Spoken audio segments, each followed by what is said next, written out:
Estimados y estimadas estudiantes, les saluda el profesor Jesús Chávez Parillo. Vamos a ver ahora el estado del arte, algunas recomendaciones para su redacción.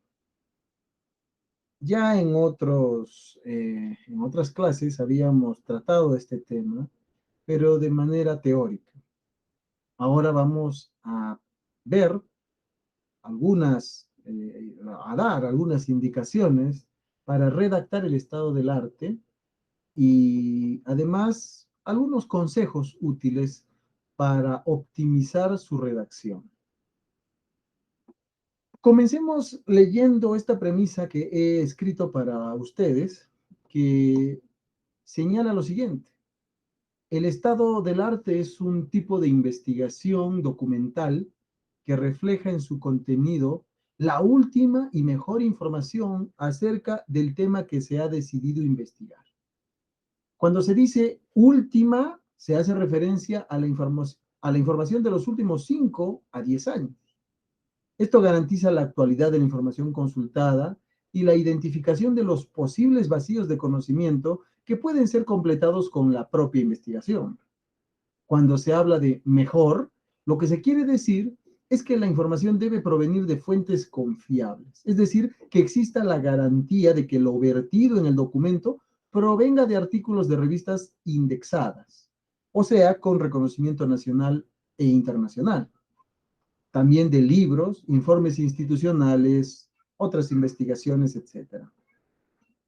A continuación, se presentan algunos criterios útiles para la elaboración del estado del arte y la redacción final de este. Pero aquí debo hacer una advertencia. Este material, el que vamos a presentar ahora, tiene carácter exclusivamente académico. Por lo tanto, no se pretende de modo alguno encasillar a los estudiantes en un esquema rígido ni limitar su creatividad. Por el contrario, lo que se pretende es dar algunos consejos sobre redacción, así como el correcto uso de citas y referencias, que ayuden a optimizar su estilo, ordenar sus ideas para la mejor comprensión y evitar el plagio. Entonces, comencemos a ver este puñado de consejos sobre la redacción del estado del arte. Comencemos señalando lo siguiente. Veamos algunos consejos para la composición del estado del arte. Esta es una forma que yo considero, dada mi experiencia en estos temas, que podría presentarse. Ojo que existen variadas formas. En realidad, recordemos, el estado del arte es una investigación en la que priman dos grandes principios, la heurística y la hermenéutica. Por lo tanto, es un acto creativo, si bien usando información de fuentes, pero la creatividad resulta de la organización, sistematización y claridad en la exposición de esas fuentes, de esas ideas. De tal manera que podría plantearse de muchas otras formas un estado del arte. Sin embargo, esta es una concepción que considero útil para una investigación tipo tesis. Comencemos señalando el primer criterio, el criterio número 1 para la composición de su estado del arte. Este criterio le he llamado contexto y ubicación de la variable secundaria, o también llamada en los casos experimentales variable dependiente. Este sería el problema, ¿no? El problema, es decir, la variable que hay que modificar, la variable problemática, la que va a sufrir el efecto de una variable causa. Bueno, entonces comencemos con esa variable. Veamos qué indicaciones damos. Primero, dice, iniciar la redacción del estado del arte con la descripción del contexto en el cual se presenta el problema elegido. Esto debe ocupar entre 1 y 2 párrafos, dependiendo de la complejidad del tema, por supuesto. Luego, dar una breve descripción de la variable Y o de la variable, dijimos, secundaria, la variable problema, en fin. Porque esta es la situación problemática que se desea resolver. Por lo tanto, es menester iniciar con ella. cite en cada afirmación la fuente proveniente de artículos, libros, informes institucionales reconocidos, por ejemplo, la OMS, el MINS, etcétera, y otras investigaciones, ¿no? Otras investigaciones relevantes. Noten ustedes aquí que no recomiendo tesis. Ojo, para el estado del arte, no. Entonces, debemos recurrir a la mejor información. Como decía el filósofo español Miguel de Unamuno, si quiero escribir algo realmente bueno, pues tengo que citar a los mejores. Bien, otro consejo es use el sistema Vancouver para las referencias bibliográficas. Debe ir de lo general a lo específico, es decir, delimita el contexto al problema que has planteado. Dependiendo de tu tema, incluye datos a nivel internacional, luego a nivel nacional y por último a nivel local. Redacta esta primera parte en una carilla aproximadamente. Veamos cómo quedaría este ejemplo con todas estas indicaciones dadas. Por ejemplo, este es el tema, es un tema que hemos escogido al azar y lo hemos compuesto. Dice así: funcionalidad familiar y empatía durante la pandemia por COVID-19 en estudiantes de secundaria de una institución educativa privada, Arequipa 2021. Ese sería el título, ¿no? Entonces aquí podemos reconocer las dos variables, funcionalidad familiar por un lado y empatía por otro lado. ¿Cuál será el contexto? La pandemia por COVID-19. ¿Quiénes serán la población de estudio? Los estudiantes de secundaria, ¿no? De una institución educativa privada. ¿En dónde? Lugar, Arequipa. ¿Cuándo? La fecha, 2021. Muy bien, entonces, comencemos, como dice, redactando el contexto. Vamos de lo general a lo específico, de lo internacional a lo nacional y luego a lo local. No lo olviden. Entonces, miren qué dice.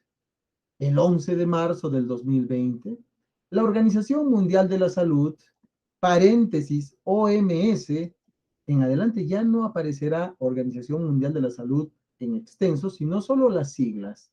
Es en la primera vez en la que van a aparecer, ¿no? Así, Organización Mundial en extenso y entre paréntesis sus siglas. Luego ya no vamos a poner sino solo las siglas. Bueno, repito, el 11 de marzo del 2020, la Organización Mundial de la Salud dio el anuncio oficial. La enfermedad cuyo agente etiológico es el virus SARS-CoV-2, COVID-19, adquirió la categoría de pandemia, es decir, que se difundió a diversos países del mundo.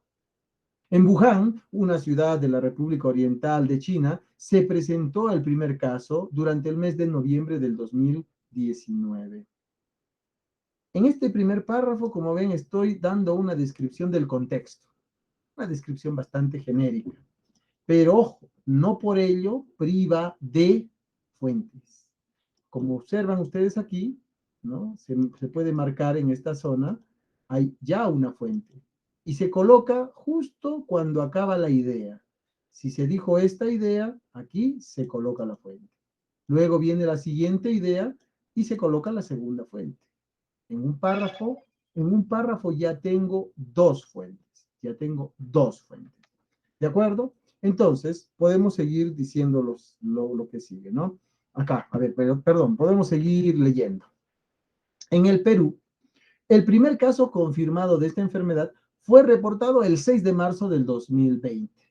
Las autoridades tomaron las medidas de seguridad necesarias para enfrentar esta situación.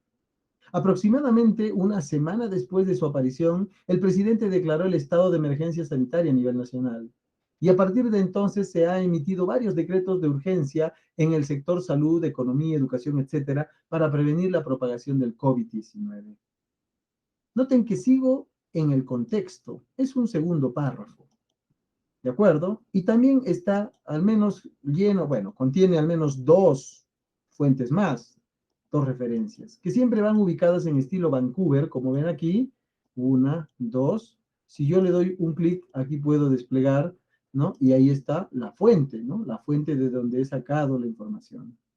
Noten además que no está entre comillas, lo que significa que he parafraseado la información.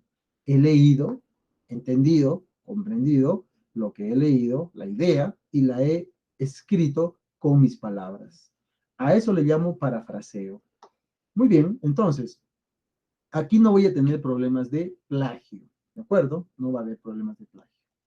Sigamos, ya van 2 párrafos, pero recuerden una cosa, mi tema era funcionalidad familiar y empatía, y hasta ahora solo he hablado del contexto de la pandemia. Claro, porque es en ese contexto donde estoy analizando el problema. Veamos ahora el tercer párrafo. Dice, de acuerdo con el reporte de abril del 2021, el Perú ha sido el país que ha manejado de la peor manera la pandemia, ¿no? Comparado con el resto de los países del mundo. Y aquí hay una fuente. Podemos encontrar ahí, ¿no? ¿A qué se refiere, no? Un reporte del diario Gestión donde dice que Perú es el peor país del mundo en el manejo de la pandemia. Y aquí está su link. Dentro de los factores que han contribuido a este mal manejo, se puede citar la conducta social inadecuada, evidenciada por el incumplimiento de la población, principalmente juvenil, de las normas sanitarias establecidas. Dense cuenta que ya en este tercer párrafo he ido bajando de lo general a lo específico, ¿no? De lo internacional a lo nacional, hasta aterrizar ya finalmente en la variable problema. ¿Cuál es la variable problema aquí? La empatía. ¿La empatía en quiénes? En los estudiantes de secundaria, porque no tienen, digamos, según nuestras observaciones, un buen nivel de empatía. Por ello, asisten a fiestas COVID, etcétera, ustedes saben, ¿no? Entonces, no toman las medidas, no las acatan, no adhieren, ¿no? A las medidas sanitarias adecuadas y están, digamos, cometiendo conductas que no deberían, ¿no es cierto? Ese es el problema. Muy bien. Por lo tanto, desde nuestra perspectiva, creemos, según lo que hemos revisado, que una de las causas o un factor que se relaciona con la poca empatía de estos jóvenes es la funcionalidad familiar, que podría ser adecuada o inadecuada, ya sabemos, funcional o disfuncional. Entonces, vean aquí, noten cómo ya ha ingresado el tema de los adolescentes, ¿no? ¿Sí? Como narrando poco a poco, ¿no? Vamos contando la historia con las fuentes. Sigamos, ¿no? Dice, dentro de las posibles causas de esta insensibilidad mostrada por la población juvenil, se ha señalado con cierta frecuencia el déficit de empatía. Vean aquí que ya apareció finalmente la variable, ¿no? O sea, aquella capacidad de sentir como el otro, motivada por el estrés y la ansiedad provocadas por la cuarentena y el aislamiento social obligatorio, ¿no? Y acá siempre miren las referencias. De hecho, es en la adolescencia en la que se tiene el mayor riesgo de sufrir estos problemas, dado que se trata de una fase formativa clave para el desarrollo social futuro. Entonces, miren cómo también observen esto, ¿no? Que voy redactando idea por idea y voy usando los puntos seguidos, ¿no? Para separarlas. Si bien están estas ideas dentro de un párrafo, pero no están juntas todas y revueltas, sino que voy dosificando las ideas para no intoxicar al lector. Esto, por favor, es importante. Piensen, ¿qué quiero decir? Esta primera idea y su referencia. La comentan si quieren, ustedes la explican y pongan la referencia. Sigamos, ¿no? En ese entender, el encierro por la pandemia, ¿no? Por la COVID-19, ha comportado muchos cambios en la vida de los adolescentes, anulando sus oportunidades para la interacción social con sus pares, afectando en alguna medida su estado de ánimo, la empatía y su comportamiento prosocial. Y aquí está una referencia más, ¿no? Aquí hay. Noten ustedes cómo las referencias en esta descripción inicial empiezan a abundar.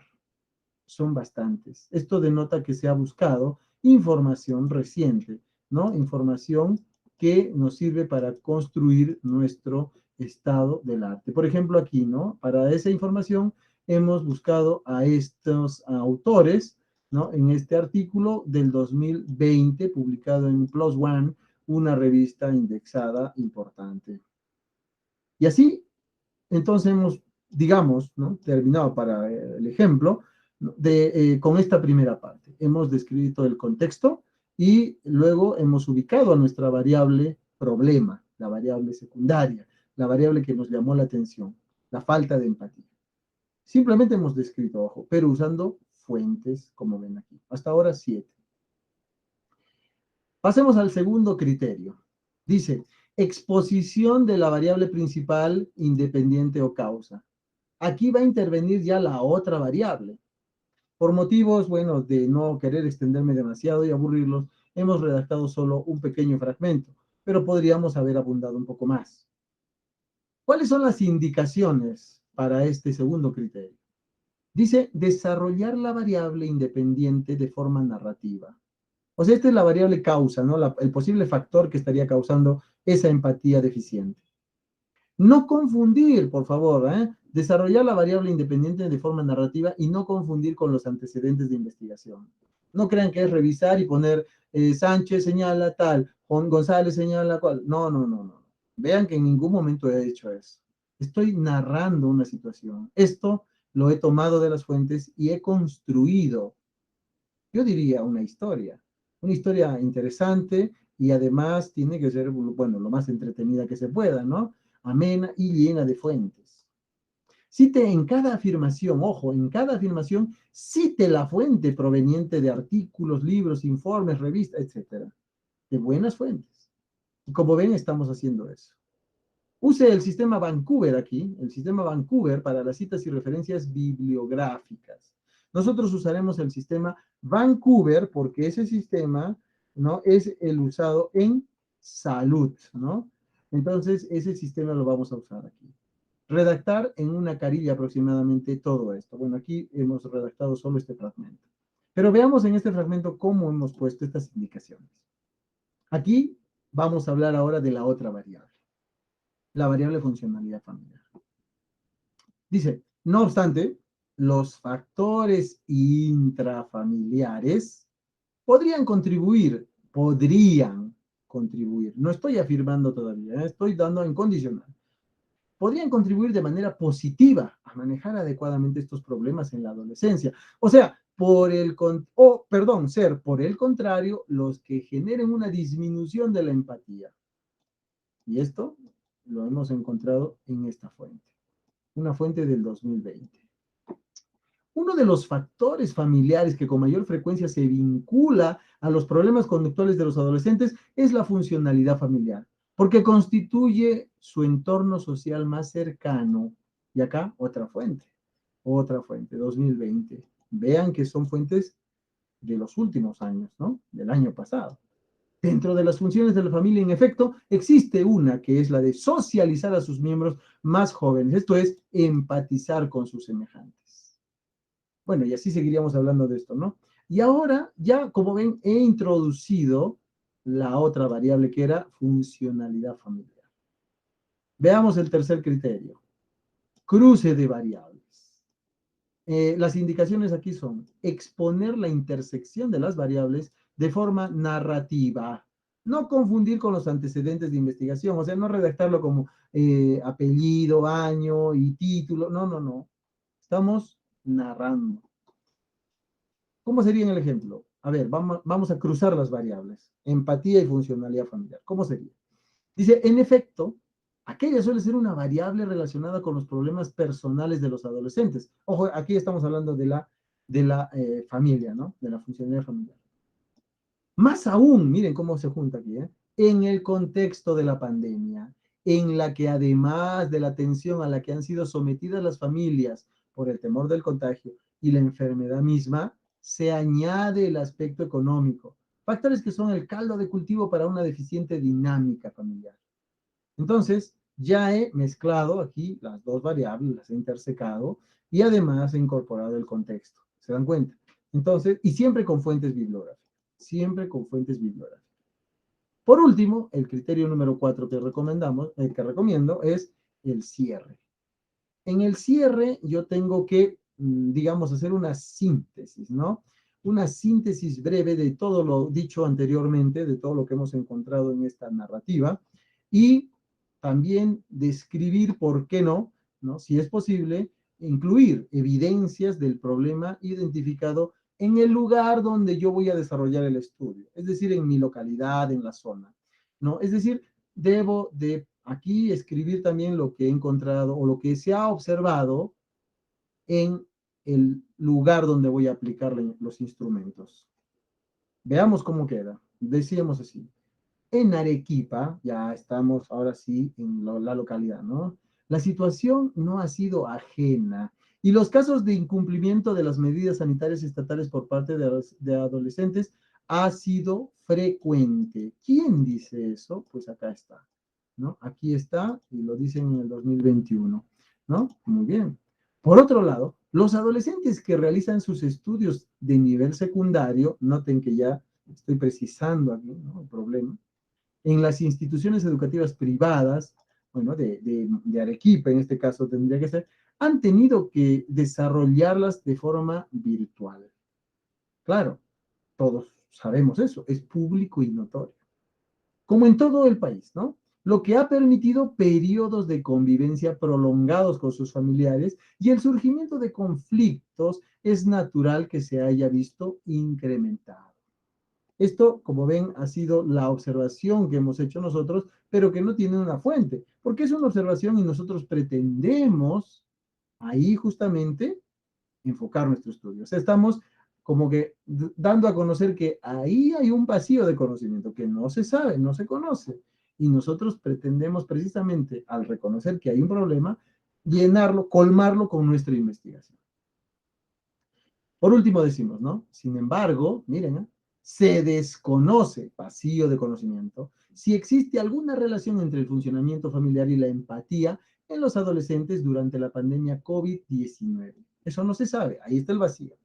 Es por ello por lo que se ha planteado la siguiente investigación, con el propósito de establecer si el funcionamiento familiar tiene alguna relación con la empatía en estudiantes de secundaria de una institución educativa privada de Arequipa. ¿De acuerdo? Entonces, vean cómo hemos seguido este esquema con 4 criterios para plantear un estado del arte. Claro, ustedes van a abundar un poco más y van a plantearlo, pero pueden guiarse de esta manera, ¿no? Ahí vendrá luego la pregunta de investigación. ¿Cómo quedaría? Vamos a pasarnos un poquito hasta el final para ver cómo quedaría, ¿no? Todo eso quedaría aquí redactado, como ven, ahí está capítulo 1, descripción del problema, y ahí ustedes pueden apreciar, ¿no? Todo lo que hemos leído, ¿no? Aquí aparece, ¿no? Como un planteamiento, ahí está el problema, su descripción, su discusión, bueno, su presentación, ¿no? Y finalmente decimos, ¿no? Por todo lo anterior se propone responder a la siguiente interrogante. ¿Cuál es la relación entre la funcionalidad familiar y la empatía durante la pandemia por COVID-19 en estudiantes de secundaria de una institución educativa privada de Mollendo? Muy bien, eso queremos, ¿no? Muy bien, perfecto. Ahora voy a darles algunas recomendaciones para redactar y para utilizar, evitar el plagio. Consejos para la composición del texto, o sea, cómo componer ese texto. Vamos a darnos cuenta de algunas cosas que han aparecido arriba. Primero, criterio 1, extensión de los párrafos. ¿Qué dice la indicación? Cada párrafo, conjunto de renglones, debe ser de mínimo 8 y máximo 10 renglones. Evite párrafos extensos. Evite parrafones, esos grandes tipo sábana que nadie lee. Si uno ve una hoja con todo, a ver, vamos a hacer eso. Veamos. Si alguien ve, a ver, les digo, por ejemplo, en este caso, a ver, miren, si yo empiezo a hacer esto y no dejo ningún espacio y todo lo junto así, entonces vean, esta página, esta que estoy señalando, nadie la va a leer, que tengan por seguro, nadie va a leerla. ¿Quién se va a dar el trabajo de leer eso? Ya de solo verlo espanta. Si revisamos cualquiera de los textos de los libros publicados por buenos autores, nos daremos cuenta que en muy pocos casos realmente se hace esto. Y de repente se hace como Víctor Hugo hizo en alguna ocasión, así, escribió tipo sábana como 14, 15 páginas, e incluso llenas de nombres, porque su intención era que nadie lea esa parte. Entonces, no caigamos en eso, que de repente no intencional, sino sin intención, hacemos que el lector no nos lea. Si el lector va a dedicar tiempo para leer sus escritos, por favor, ustedes dedíquenle más tiempo, ¿no?, a sus redacciones para que no hagan perder el tiempo a los que quieren o pretenden leer lo que han escrito. Dedíquenles tiempo, es una cuestión de respeto. Es una cuestión de respeto. Muy bien, entonces prosigamos. Ya saben, tiene que haber cierta armonía en la visualización a simple vista. Vean cómo se observa, miren aquí, este estado del arte. Miren cómo se observa, ¿no? 3, 4 párrafos por página, miren. Se ve algo homogéneo. Tampoco hagan párrafos de o sea, delgadísimos, ¿no? De así, de 2 líneas, 3 líneas, unos párrafos así, digamos, ralos, ¿no? O sea, porque en realidad eso también es indicativo de que no se sabe redactar. ¿De acuerdo? Seguimos. Siglas. Siglas. Ya hemos mencionado, pero lo volvemos a repetir. Coloque el nombre completo y luego las siglas entre paréntesis solo la primera vez que aparecen. Luego coloque únicamente las siglas. Por ejemplo, aquí, veamos. Acá hay un párrafo, miren, este es de otro tema, pero ahí está un párrafo y aparece por primera vez la sigla CINEACE, así que antes le antecede, ¿no?, el Sistema Nacional de Evaluación, Acreditación y Certificación de Calidad Educativa, entre paréntesis CINEACE, y luego ya no vamos a volver a poner nuevamente todo completo, sino solo CINEACE. Del mismo modo aquí, SUNEDU aparece, y luego, miren, según la SUNEDU, ya no se vuelve otra vez a escribir todo por extenso, ni tampoco se sorprende al lector poniendo una sigla sin decirle qué significa. Esto solo la primera vez, ojo. Y siempre las referencias bibliográficas. Siguiente criterio, puntuación. Separe con puntos seguidos cada idea o ideas, evitando colocar más de 3 ideas entre cada punto seguido. Esto es clave. No hagan ideas tras ideas. Dicen, los estudiantes que vinieron alguna vez a Arequipa y que de paso fueron a conocer a algunos amigos que además tenían una, y además de, y otra idea, eso intoxica. ¿De acuerdo? Lo que tienen que hacer es dosificar como el tratamiento médico. No se toman las pastillas todas de golpe porque me muero intoxicado. Igual acá, se tienen que dar idea por idea por idea, separando con puntos seguidos a cada idea. Veamos este ejemplo, miren.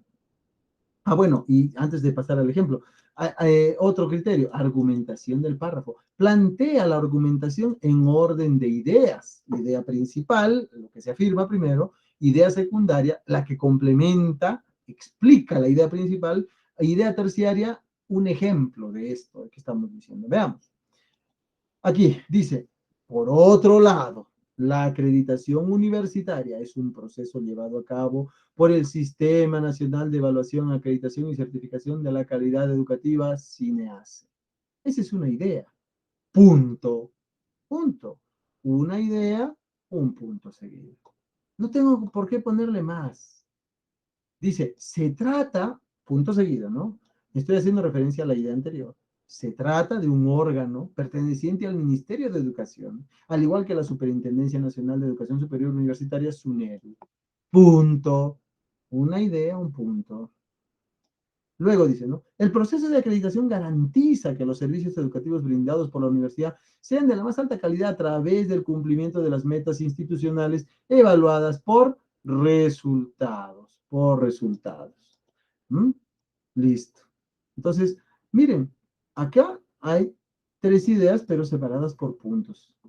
Y en cuanto a argumentación, lo que está en amarillo es la idea principal, una idea secundaria que complementa y una idea terciaria que puede complementar. Bueno, acá en realidad hay 2 ideas, en lo celeste hay 2 ideas. Hay una idea principal, perdón, 3. Hay una idea principal, una idea secundaria y una idea terciaria, ¿no?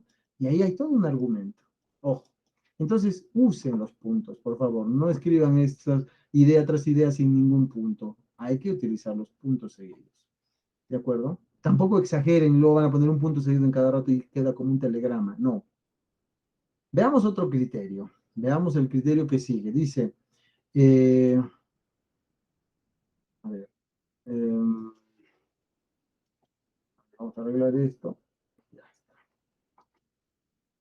orden de las oraciones. Orden de las oraciones. ¿Ok?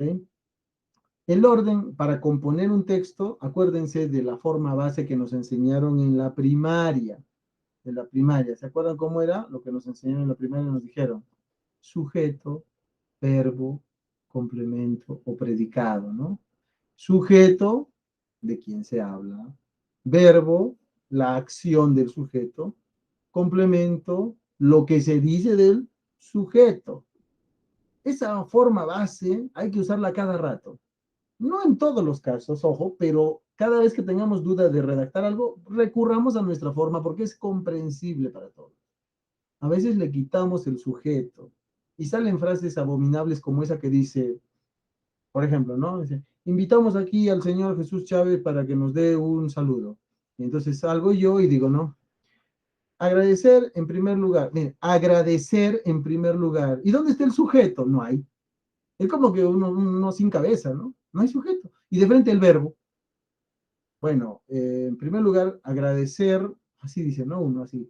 En primer lugar, agradecer a las autoridades, ¿no? ¿Por qué no dice? En primer lugar, quiero agradecer a las autoridades. No cuesta nada decir yo quiero, o al menos quiero agradecer, pero de frente dicen, en primer lugar, agradecer, ¿no?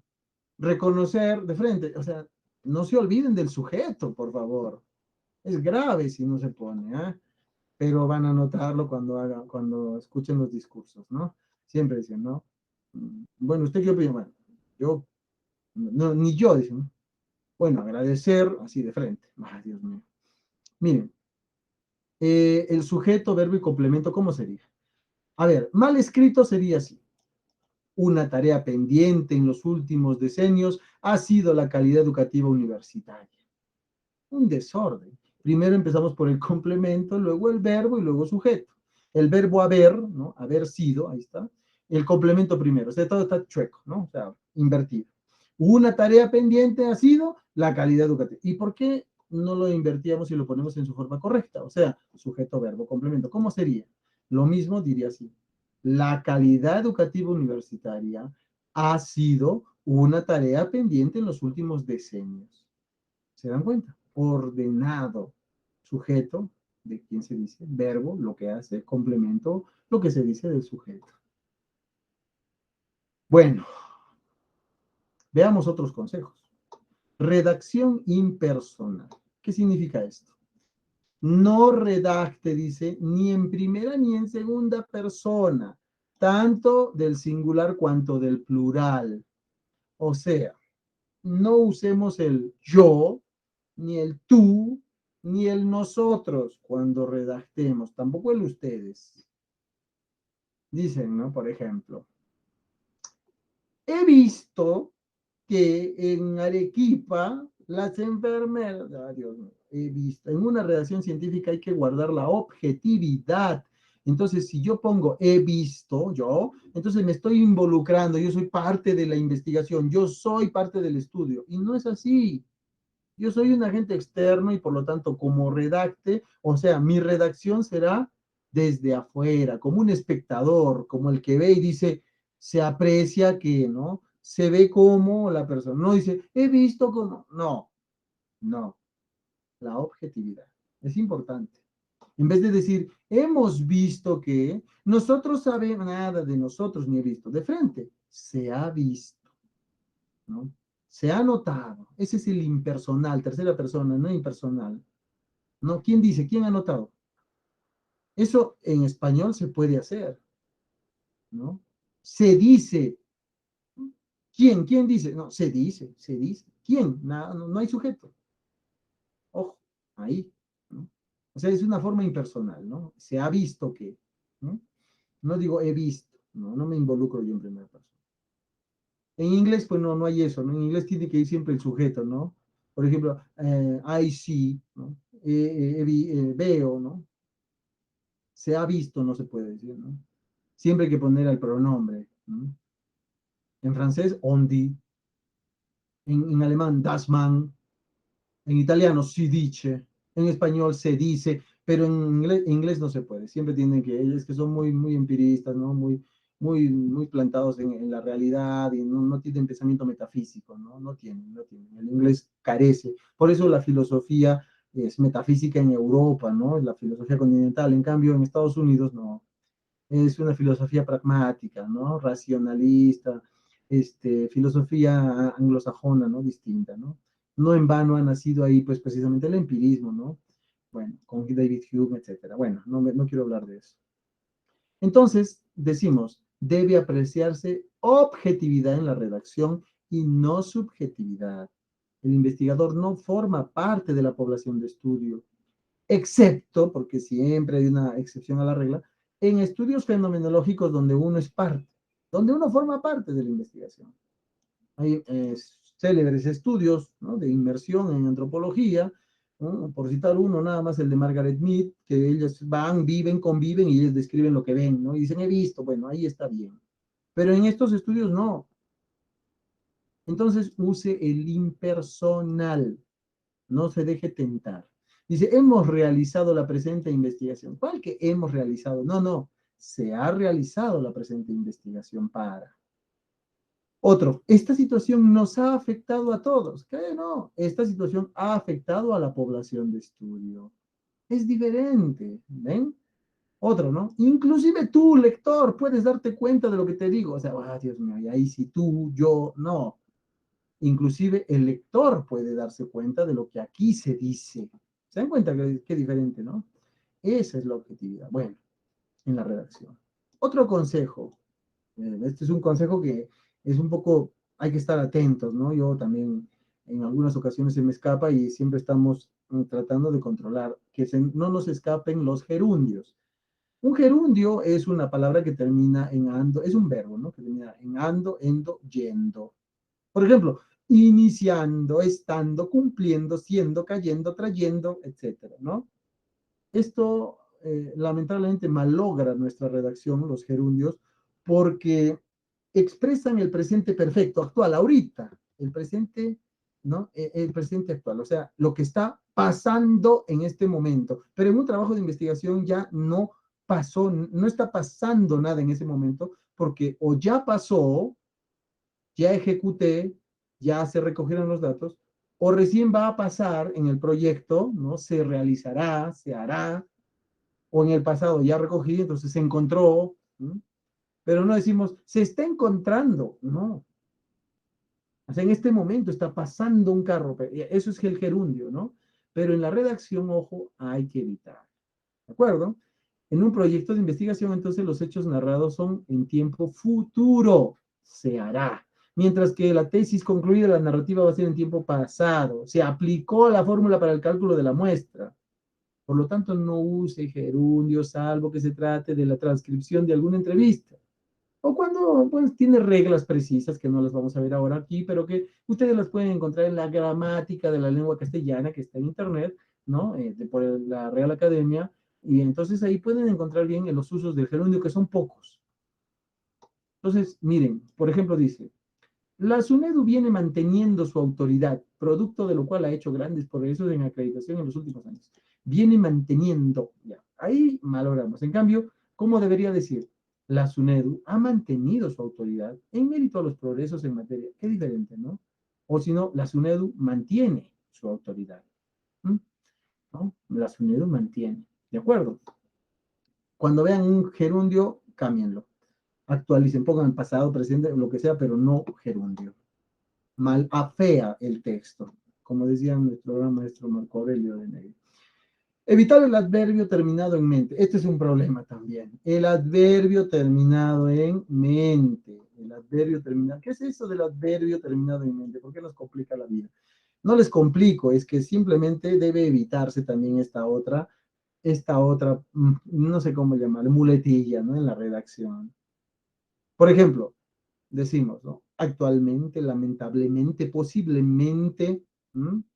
Constantemente, actualmente, todo eso que termina en mente es un adverbio, lo que se dice del verbo. Así como el adjetivo es lo que se dice del sujeto, cómo se describe al sujeto, es el adjetivo es, ¿no? Lo que califica, describe al sujeto. El adverbio es lo que califica al verbo. ¿M? Constantemente vemos, ver, verbo ver, ¿no? Entonces, evitémoslo. Igual. Cada vez que veamos una palabra que termine en mente, cámbienla. ¿Mm? En vez de decir, constantemente vemos que las investigaciones refieren una pérdida de la calidad creciente en la educación universitaria. En vez de eso, digamos, las investigaciones señalan que la educación universitaria sufre una creciente pérdida de calidad. ¿Mm? Y no utilicé el 20. ¿Dónde está? Y se entiende mejor que esta redacción. ¿Mm? ¿De acuerdo? Entonces, ojo, tips para la redacción. Se puede usar, claro que sí se puede usar, pero excepcionalmente, excepcionalmente. Por favor, no usen a cada rato, ¿ya? Afea el texto, malogra nuestra redacción. Veamos acá otros consejos. Evite la redundancia. Esto parece una cosa obvia, pero de verdad que nos gana a veces. Esto sucede cuando un término se repite al menos 2 veces en el mismo párrafo, incluso cuando va separado por puntos seguidos. Malogra la redacción significativamente. Use referencias directas o sinónimos, pero rompa la redundancia. Por ejemplo, dicen, ¿no? La motivación laboral y la satisfacción laboral, ya 2 veces laboral, eso no puede pasar, ¿de acuerdo? No puede pasar. Veamos este ejemplo. Dice, está así redactado, ¿ya? Está mal, ¿no? Dice, el proceso de acreditación garantiza la calidad de la enseñanza superior universitaria porque exige estándares de calidad muy altos. Así, la calidad se revela como una de las más importantes claves del progreso. Dios mío, calidad, calidad, calidad en un párrafo. Mal. Debe decir, el proceso de acreditación garantiza la calidad en la enseñanza superior universitaria porque exige estándares de excelencia muy altos. Ya no usé calidad. Su alcance se revela como una de las más importantes claves del progreso. En vez de decir la calidad se revela, digo, su alcance de quién? De la calidad. Es una referencia que estoy haciendo al texto anterior. Y rompí la redundancia. Líneas viudas o huérfanas. Líneas viudas o huérfanas. ¿Cómo son estas líneas viudas o huérfanas? ¿Qué quiere decir? Que todo párrafo que está constituido entre 8 a 10 renglones de una tesis es lo esperable, ¿no? Para que haya cierta armonía a la vista. Créanme que todo entra por la vista. Si uno abre un libro y encuentra, ¿no? Por ejemplo, vamos a ver, no, voy a abrir cualquier libro al azar, ¿no? Ya, entonces, miren, por ejemplo, miren este, miren. ¿eh? Alguien leería esto, y es Kelsen, ¿eh? Es Kelsen. O sea, por favor, vamos a ver este otro. Bueno, acá, ¿no? O sea, tiene que haber una cierta separación, porque de otro modo, a ver, veamos otro libro, ¿no? Este, por ejemplo, ¿no? A ver, ¿no? Ahí. Entonces, tiene que haber alguna, ¿no? Separación entre párrafos para que uno vea y diga, ah, ya voy a leer esta idea. Es importante, es importante. Bueno, entonces, si bien esto tiene que ser así, en cierta armonía, hay que organizar el texto. El otro extremo es poner ideas ya muy pequeñitas y solas, ¿no? Un renglón solo que no es subtítulo, ¿qué es eso? Es una idea solita, ¿no? No, se llama línea viuda o huérfana. Huérfana porque quedó sola, pues, ¿no? Desprotegida ahí, como ven aquí, ¿no? Triste. ¿Qué hace esta línea? Y se puede citar los daños a la salud física. ¿Qué es esa idea? O la junta con la parte superior, con el párrafo, o la junta abajo, o le redacta la completa, ¿no? Y la hace un párrafo. Pero no pongan líneas solitas, que se ve terrible. Muy mal. Hay que evitar. ¿Ok? Uso de mayúsculas. Esto de las mayúsculas es otro problema. Mucha mayúscula. No sé por qué nos gustan las mayúsculas. Alguien me dijo por ahí alguna vez, y creo que ustedes también lo sabrán, ¿no? Que cuando uno escribe con mayúsculas es como estar gritando, ¿no? Entonces, hay que evitar las mayúsculas. Dice la Academia, la Real Academia, la RAE, la Real Academia de la Lengua Española, la RAE, la Real Academia Española, que hay que usar las mayúsculas según las reglas, ¿no? Nombres propios, cuando inicia un párrafo o después de un punto seguido, ¿no? Las siglas van con mayúsculas, pero después ya no van con mayúsculas. A veces quieren poner, no sé, por ejemplo, el Hospital General. Y hospital lo ponen con H mayúscula. ¿Por qué? No, si hospital es nombre común, no es nombre propio. Así que, pero es que HRHDE, bueno, son las siglas. No, hospital, hasta el nombre del Papa, ¿no? El Papa Francisco, ese Papa va con minúscula. No, pero respeto, no, no, es que las reglas gramaticales, los alemanes llaman a escribir, a hablar con trabas, eso lo escuché al gran Marco Aurelio de Negri. Y me encantó porque es una forma de entender. Hablar con trabas significa hablar con reglas gramaticales. O sea, si no voy a usar las reglas gramaticales, comas, puntos y comas, puntos seguidos aparte, si no las voy a usar, entonces la verdad es que vamos a escribir mal. Este lenguaje así verbal, el que yo estoy usando, pues es un lenguaje fluido sin trabas. Yo no me estoy concentrando aquí en que aquí va espacio, punto y coma, aquí va. No, no. Estoy hablando de corrido, sin trabas, pero redactar es hablar con trabas.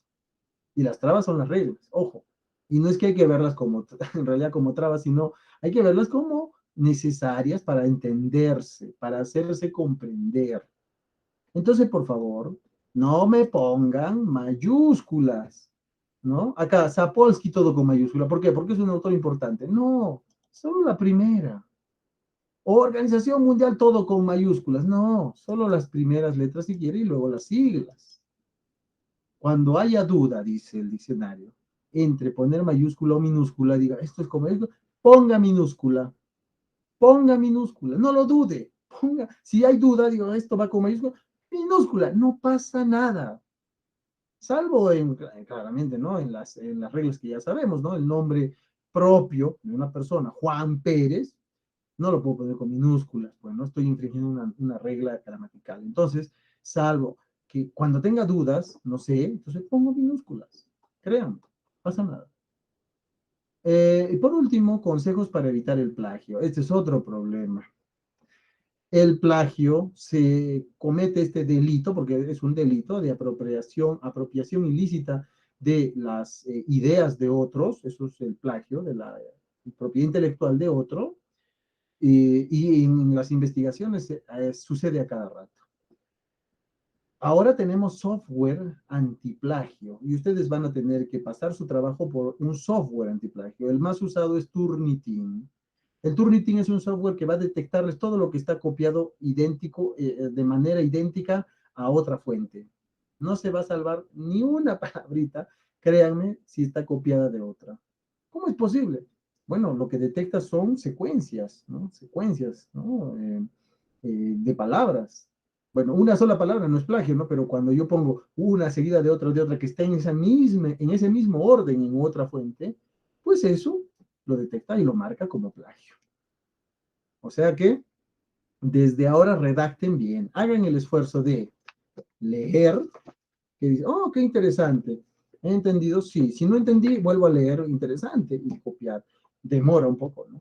Nadie dijo que era fácil, pero tampoco es difícil, es cuestión de práctica. Leer, entender, escribir con mis palabras las ideas de otros. ¿Qué son las referencias bibliográficas? Son el conjunto de datos que permiten ubicar a las fuentes de información. Son las direcciones. ¿Esta idea, de dónde la ha sacado usted? Ah, la saqué de este libro. ¿Y por qué no lo ha puesto? ¿Por qué no lo ha citado? Bueno, no, pero lo ha referenciado. Referenciar significa decir, esta idea la saqué de acá. Si quieres, la vas a encontrar, buscas y la encuentras. ¿De acuerdo? Eso. Y las referencias bibliográficas, según el manual del estilo APA, que explica muy bien esto, pueden ser abreviadas y completas. Las referencias abreviadas para el estilo Vancouver son esos paréntesis con un numerito, ¿no? Son simplemente la referencia. Ahí en ese uno está la referencia. Por ejemplo, aquí dice, ¿no? Según la OMS, la salud es el completo estado de bienestar. Y miren que está entre comillas, ¿no? Y al final, un número uno entre paréntesis. Quiere decir que al final en la bibliografía voy a encontrar que ese uno es de la OMS y ahí está todo completo, título, el link, donde yo voy a encontrar esta idea. Cuando ponga algo entre comillas, debo pensar. Las comillas indican que el texto que está entre comillas no es mío, es de otro. Por eso los títulos de una tesis no deben ir entre comillas, porque estaría aceptando que ese título no es mío, que lo he copiado de otro sitio. ¿De acuerdo? Todo lo que va sin comillas se asume, se entiende que es de quien ha escrito el trabajo de investigación, o sea que es suyo. Pero ojo, si no le pongo comillas y luego se detecta plagio, es un delito. Hay que tener mucho cuidado. Las denuncias en el Ministerio Público por plagio están abundando. Bueno, y las referencias bibliográficas entonces pueden ser abreviadas, esas que van ahí chiquititas, y completas, esas que van al final, la bibliografía o referencias bibliográficas, ¿no? Simplemente. Ahora alguien dice, ¿se llaman referencias bibliográficas o bibliografía? Referencias bibliográficas completas o simplemente referencias bibliográficas. Y las referencias informáticas o las inforeferencias o las otras referencias, no, la bibliografía, no se puede poner partido así, ¿no? Infografía, por favor. Referencias bibliográficas. Pero eso sí, todo lo que esté en las referencias bibliográficas completas al final, todo tiene que haber sido usado en el trabajo. Todo usado en el trabajo. ¿Ok? No van a poner ahí para rellenar y para contentar a los revisores, a los asesores, ¿no? Hartas referencias, pero ninguna la ha usado. Ninguna la usaste. No, ni hablar. Aquí, por ejemplo, dicen, ¿no? Un ejemplo de Vancouver, miren. Apellido, espacio, primera letra del nombre, ¿no? Serna, Diego, ¿no? Serna, espacio. No pongo coma, ojo, Serna. A ver, ampliemos. Serna, espacio. D de Diego, ¿no? Coma, no le pongo punto, coma. Espacio. Terán es el otro apellido del otro autor. Espacio. C de Carlos. Coma. Vanegas es el apellido. ¿No? Espacio. A de Ana. Espacio. Medina. Y así, ¿no? Miren todos los autores completos. ¿Ya? Luego, ¿qué dice? Dice aquí. ¿No? Termina, punto, es la última. Cardona, espacio de punto. La última va con punto. Depresión y funcionamiento, título de la obra o del artículo. Depresión y funcionamiento familiar en adolescentes de un municipio de Quindío, Colombia. Punto. Ese es el título. Así. Revista Habana Ciencias Médicas. Así se llama la revista. ¿De acuerdo? Revista Habana Ciencias. Punto. O sea, título, luego nombre de la revista completo, punto, año de publicación 2020, punto y coma, volumen, ¿sí? Volumen, y aquí el año de la revista, ¿no? Volumen y año de la revista. Volumen 19, año 5. Algunos tienen incluso aquí las páginas, ¿no? 22-25, por ejemplo. Listo, Vancouver. Si quiero añadirle después el link, le puedo añadir el link donde ubicar esto en internet. ¿De acuerdo? Entonces, para enfermería se usa el estilo Vancouver. Este es el estilo Vancouver. Referencia completa, referencia abreviada. Acuérdense, va al final. Cuando digo una idea, la referencia va al final de la idea, al final. ¿De acuerdo? ¿Qué quiere decir al final? No, no, por ejemplo, a ver si digo aquí, vamos a poner, ¿ya? En este caso. Dice, según la Organización Mundial de la Salud, y ahí le ponen paréntesis uno. Mal. No, tiene que ir al final. ¿Qué dijo? Dijo todo esto. Y ahí recién va la referencia. ¿Se dan cuenta? Al final de la idea. Citas bibliográficas. ¿No es lo mismo referencia que cita? No, son diferentes. Citas y referencias. Las referencias ya saben qué son. Son las coordenadas, la dirección de la idea, de la fuente. Eso es una referencia. Y las citas bibliográficas, son las ideas que yo estoy extrayendo de los textos, de los artículos, de los libros. Esas ideas, digo, qué interesante idea, cita. La voy a poner en mi trabajo. Claro, si copio la idea al pie de la letra y la pego, estoy sacando ¿qué? Las ideas con todo y su texto. Eso se llama cita directa o literal. Pero ahí es donde me detectan, pues justamente, aunque ponga la referencia, me detectan el plagio, ¿no? Me detectan el plagio. Cuando no se usa filtros en Turnitin, los que saben de eso me entenderán, ¿no? Algunos usan filtros en algunas instituciones y le excluyen las citas entrecomilladas, bueno, pero en nuestra universidad no. Así que, ¿qué tengo que hacer, profesor? Oh, qué bonita idea, esta frase me gusta. Muy bien, entiéndala y escríbala con sus palabras. Escríbala con sus propias palabras. No la copie y pegue, aunque le vaya a poner después el autor. No. ¿Por qué? Porque me va a caer como plagio. ¿Ok? Entonces, me gusta la idea. Extraigo la idea y la escribo con mis palabras. Ojo, sigue siendo la idea de él, no mi idea. Las palabras son mías, pero la idea es de él. Por lo tanto, le pongo su referencia de él. No me hago dueño de su idea, por más que la dije con mis palabras. Algunos creen que como yo estoy diciendo con mis palabras la idea de otro, ya la idea es mía y por lo tanto no va la referencia. Falso. Sigue siendo su idea. Más importante que las palabras son las ideas.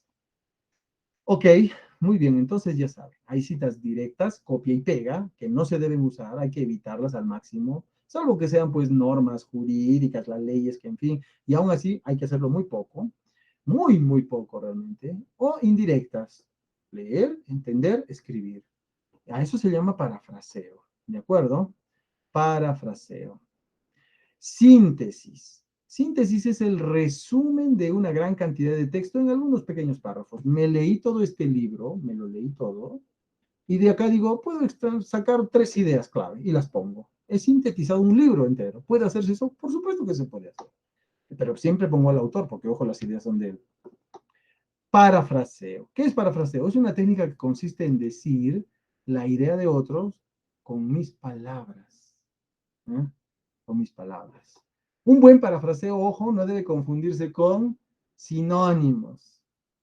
Dicen, ah, ya, como dice aquí, por ejemplo, felicidad, sinónimo, alegría. ¿No? Ya está parafraseado. ¿Eso es parafrasear? No. Voy a poner un ejemplo, ¿ya? Un ejemplo así para que se vea bien y se entienda lo que quiero decir. La frase original dice, es un ejemplo inventado, ¿eh? O sea, no es verdad, pero bueno, para entendernos. Como decía Becker, bueno, no lo decía él, ya repito, pero tomémoslo como un ejemplo, ¿ya? Para más o menos entenderlo.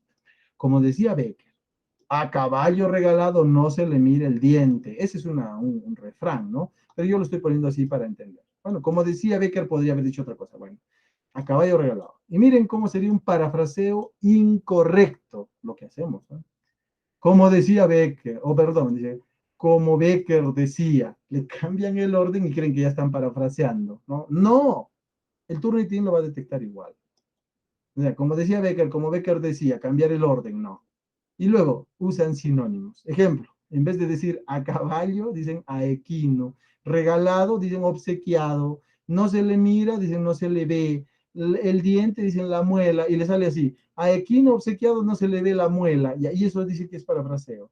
Ojo, lo estoy usando como un ejemplo así burdo, porque para entendernos rápido, ¿no? Pero muchas veces hacemos eso, leemos y le cambiamos 2, 3 palabritas y creemos que eso es parafrasear correctamente. Falso. No. ¿Cómo sería entonces lo correcto? A ver, veamos. Bueno, hay muchas formas, ¿no? Pero acá hay una. Dice, Becker aceptaba las cosas gratuitas siempre de buen grado. ¿Cuál es la idea del a caballo regalado no se le mira el diente? Que los regalos se aceptan sin reclamos, siempre de buen grado, con ánimo, siempre diciendo gracias, ¿no? Mil maneras de decir esa idea, por favor. Entonces, no vengan con que, ay, no puedo parafrasear, que el Turnitin me ha sacado mucho plagio. Es un desafío al intelecto, ¿eh? Entonces, venir y decir, profesor, que no puedo parafrasear, porque es decir, es aceptar que se es incapaz de decir una idea con otras palabras. Y si ustedes se dan cuenta, todo el tiempo estamos parafraseando todo. ¿Por qué? Porque nadie tiene un discurso de memoria repitiéndolo al pie de la letra, así como decir, el acto jurídico es la acción, ¿cómo sería? Es la manifestación de la voluntad destinada a crear, regular, modificar, extinguir relaciones jurídicas. Ya, ahí he repetido de memoria el Código Civil, el artículo 140 que se llama acto jurídico. De memoria. Ahí sí no le cambiamos. Entonces, nadie está hablando así como ¿no? De memoria, ¿no? Estamos parafraseando de acuerdo a lo que vamos viendo. Entonces decimos, mira lo que ha pasado. Estamos interpretando, parafraseando todo el tiempo.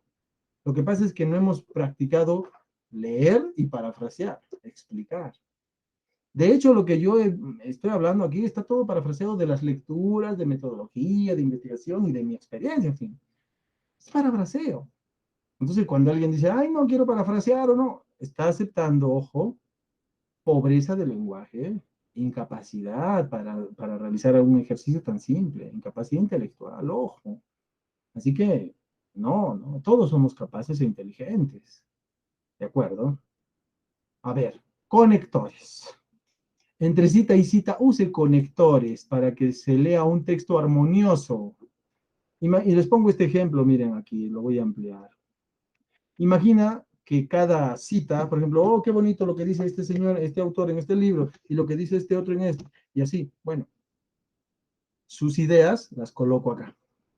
Cada idea es un ladrillo en el muro que se llama estado del arte, ¿no? Y voy poniendo esta idea, y esta idea, y esta, y voy armando.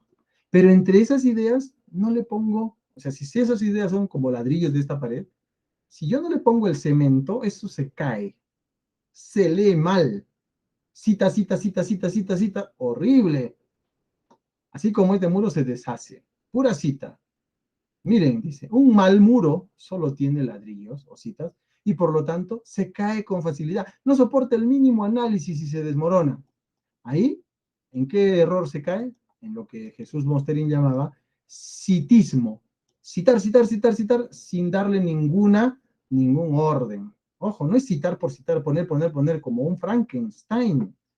No, es citar, comentar, interpretar, usar conectores. Acá sí, ¿no? Un buen muro, o sea, el texto, con sus citas, está compuesto de ladrillos. Claro, porque esta es la fuente, las fuentes de información, ¿no? Y cemento, conectores, uniones, para que quede sólido, ¿no? Tiene armonía y solidez, como ven, ¿no? Bonito. Veamos un ejemplo. Miren aquí. Dice, uso incorrecto, sin conectores. Noam Chomsky considera el lenguaje como, comillas, o sea, lo que dice de verdad al pie de la letra, toda la serie de capacidades para asociar sonidos a significados, incluyendo la infraestructura que la sostiene. Michael Gazzaniga, bueno, señaló que la expresión verbal constituye un rasgo distintivo de la humanidad que nos diferencia y nos coloca por delante de cualquier otro ser vivo. Steven Pinker ha resaltado que este último constituye un sistema de diálogos y signos de las personas aprenden y retienen en su memoria. Puras citas, citas, citas, copiadas encima al pie de la letra.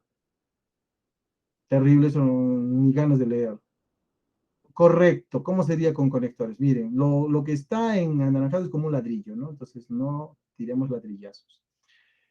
Pongámosle esto que está en verde, que serían los conectores. A ver, miren, ¿eh? Ahí viene pues la creatividad del estado del arte, ¿no? Organizar la parte heurística y hermenéutica. Bueno, la importancia del lenguaje ha sido desarrollada y explicada científicamente por Noam Chomsky. El famoso lingüista, esto ya es de uno, ¿no? El famoso lingüista americano considera el lenguaje como, y pongo a Noam Chomsky, toda la serie de capacidades para asociar sonidos y a significados, incluyendo la infraestructura que la sostiene. En el pasaje anterior, Chomsky deja en claro que el lenguaje es una propiedad del cerebro humano, consistente básicamente en relacionar un significado con algún sonido. Lo interesante de esta propiedad cerebral es su infinitud. ¿Qué es esto? Mi interpretación de la cita, mi explicación. En redacción, en el estilo APA, en el que está esta parte secundaria que interpreto la cita se llama consecuente y la que presenta se llama antecedente. La cita, su antecedente y su consecuente. Son buenas formas de redactar un estado del arte. Miren, acá, a esto le denomina propiedad generativa del lenguaje. Esto es un parafraseo. Para científicos de la talla de Michael Gazzaniga, esta es mi introducción, mi antecedente. La expresión verbal constituye un rasgo distintivo de la humanidad que nos diferencia y nos coloca delante de cualquier otro ser vivo. Eso dijo Gazzaniga. Y ahí dice, en ese mismo sentido, Steven Pinker, ven cómo uso los conectores, ¿no? Ha resaltado en su libro El instinto del lenguaje que este último constituye un sistema de signos y códigos. Vean cómo rompo la redundancia cuando dice, ¿no? En su libro, El instinto del lenguaje, ha resaltado que el lenguaje, debería decir, pero no puedo decir lenguaje dos veces, que este último constituye un sistema, esa es una referencia cruzada, ¿no? Un sistema de signos y códigos que las personas aprenden y retienen en su memoria. Por lo tanto, mi explicación, vemos que el lenguaje es íncito al ser humano y lo diferencia del resto de animales. Entonces, vean cómo un texto que tiene varias citas ha tenido también mis aportes, mis interpretaciones. Le ha dado armonía a esa redacción que pudo haber sido citas, citas y citas. ¿Ok? Muy bien. Bueno, entonces, la última cosa antes de cerrar esto. Así queda, ¿no? El estado del arte, miren, con todas sus referencias, bien bonito, aquí está, ¿no? Y miren, ¿no? Aquí están las referencias, ¿no? De todas estas ideas, la exposición, ¿no? Cómo queda, ¿no? Detallado. Y luego la bibliografía, no lo olviden, la bibliografía al final de la tesis. Para el estado del arte hemos utilizado como 13 fuentes. Bueno, en realidad deberían ser más, pero por el tiempo, en fin, eso lo he podido colocar 13, ¿no?